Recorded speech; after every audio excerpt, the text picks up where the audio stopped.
Assalamualaikum warahmatullahi wabarakatuh. Apa kabar? Selamat sore ya. Jadi saya keluar dulu dari zona nyaman ini karena saya pendek, jadi saya harus dilihat orang. Jadi saya agak di sini dulu ya.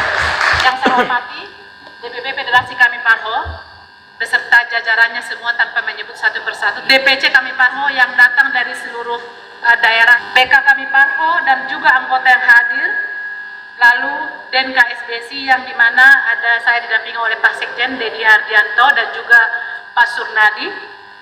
Lalu ada DPP Federasi yang berafiliasi ke KSBC. Saya akan menyebutnya, ada EPE, ada KUI, ada Lomenik, ada Nikuba, ada perwakilan dari FDA.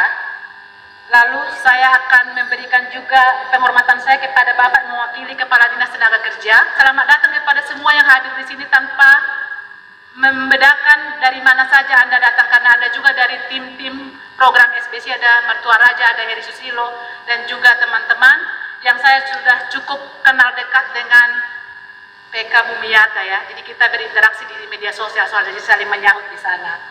Pertama-tama, mari kita panjatkan puji syukur kepada Tuhan Yang Maha Kuasa, karena kemurahan hatinya lah kita dapat melangsungkan pembukaan Kongres FSB Kami Parho yang ke-6 pada hari ini. Di tengah pandemi yang masih terus menghantui kita, tetapi kita tetap dapat hadir berkumpul di sini tanpa kurang suatu apapun. Teman-teman pasti tahu bahwa 3 isu besar sekarang yang dihadapi oleh pergerakan serikat buruh di Indonesia adalah Omnibus Law, lalu kedua Undang-Undang Ciker yang sangat Anda benci, dan yang ketiga adalah digitalisasi. Omnibus Law ini adalah penggabungan beberapa undang-undang, banyak sekali hak-hak buruh yang didegradasi. Penghapusan upah sektoral, lalu pengurangan pesangon, lalu PKWT yang tadinya 21 sekarang jadi 5 dan bisa ditambah, dan ada lagi beberapa hal lain.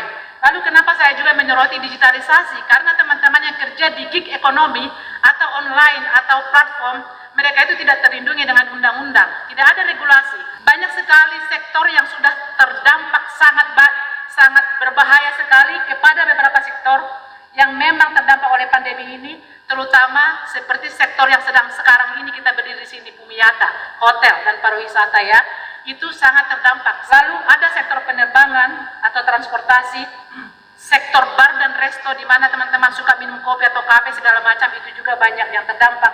Lalu ada bioskop dan konser, lalu ada bisnis dan olahraga, elektronik, otomotif. Undang-undang Cipta Kerja itu bukan hidup mati buruh, ingat teman-teman.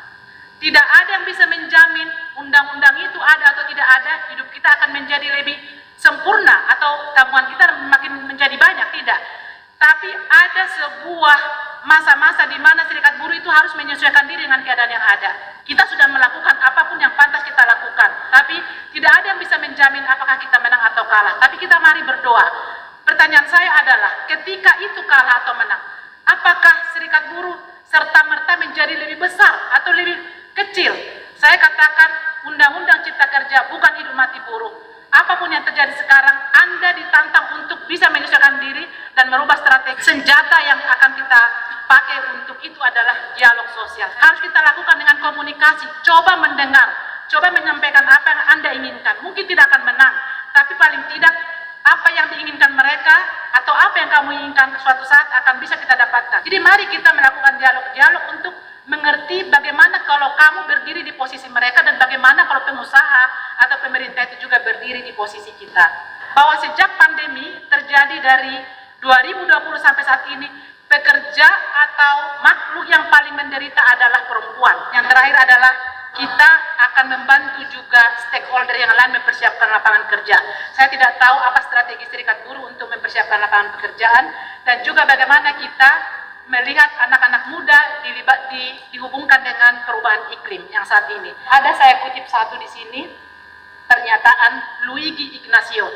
Dia mengatakan begini, kita tidak membuat revolusi, ini ke serikat buruh ya, bahkan tidak mampu melakukan distribusi kekayaan. Jelas, saya tidak bisa membuat orang kaya, tapi paling tidak mensejahterakan dan bersama-sama dengan Anda. Yang kita lakukan adalah membuat yang miskin mendapat sepotong kue, jadi tidak membuat kekayaan. Sangat sedih sekali sebenarnya perjuangan serikat buruh. Jadi kita tidak pernah bermimpi akan membuat saya menjadi kaya atau Carlos menjadi kaya atau Pak Mario menjadi kaya, tapi bagaimana mereka mendapatkan sepotong roti untuk hasil kerja yang kita lakukan.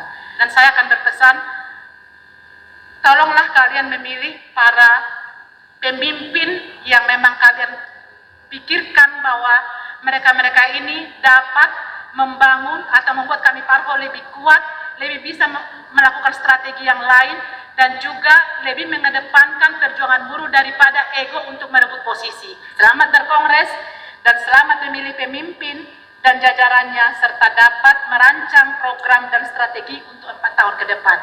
Kami dan mereka dan kita semua di sini adalah bagian dari kami Parho. Kami akan berdoa demi kesuksesan ini.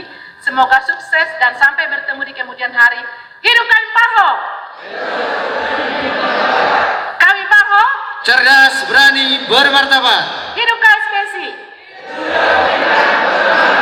Hidup KSPSI! Muda, militan, profesional. Tantangan berikutnya, hidup perempuan! Hidup perempuan! Terima kasih. Wassalamualaikum warahmatullahi wabarakatuh. Ibu Presiden, pemukulan gong sebagai tandanya dibuka kongres diikuti oleh seluruh jajaran DPP. Dipersilakan. Dengan menyebut nama Tuhan Yang Maha Kuasa, dengan ini Kongres ke-6 Federasi Serikat Buruh kami Parho resmi saya buka.